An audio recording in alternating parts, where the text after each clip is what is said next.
much quieter, more of a whisper. And that one said, if you want to live, you're going to have to fight, and it's going to be a hard fight. And next thing I knew, my spirit went back down into my body like that, just like a shot.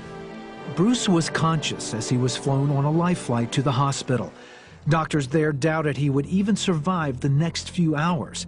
His ribs were broken, his pancreas and spleen crushed, and several major arteries had been severed. I had five places that major arteries were completely severed. I found out from doctors that there was a medical study done in 2001. According to that study by the University of Southern California, they've used my case and compared it against that study, and according to that, they can't find anyone else in the world that's ever lived with five major arteries being severed. So I should have bled to death in just a few minutes.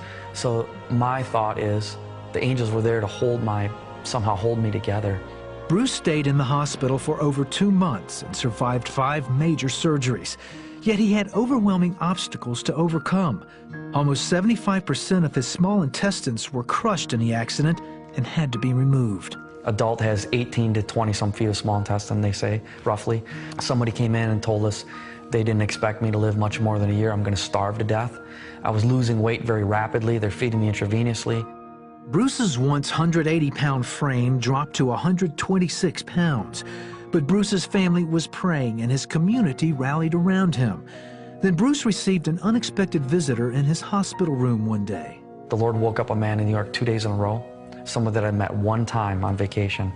And he came and prayed for me in the hospital, put his palm on my forehead, and when he prayed the way Jesus taught us to pray, and he spoke to the mountain, in this case my intestine, and he said, small intestine, I command you to supernaturally grow back in length in the name of Jesus Christ. And when he did, it felt like 220 volts came out of his palm into my forehead, right into my body, and I could feel my intestines moving around and going up and down. After a long 9 months of surgeries and hospital stays, Bruce was eventually able to feed himself, and he gained weight all the way up to 170 pounds. When he returned for testing, radiology reports and doctors confirmed that he had almost 9 feet of small intestine. His intestines had doubled in length.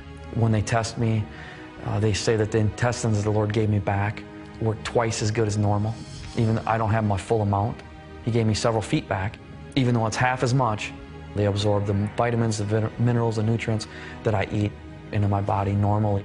Over and over, the Lord kept confounding the doctors from the point of them saying that I shouldn't have lived, I should have bled to death, to my intestines miraculously coming back. Over and over, God was showing that miracles are happening. My pancreas rejuvenated by itself, my spleen rejuvenated by itself, miracle after miracle after miracle. God just kept showing up and showing himself very real and strong, that he is the miracle worker.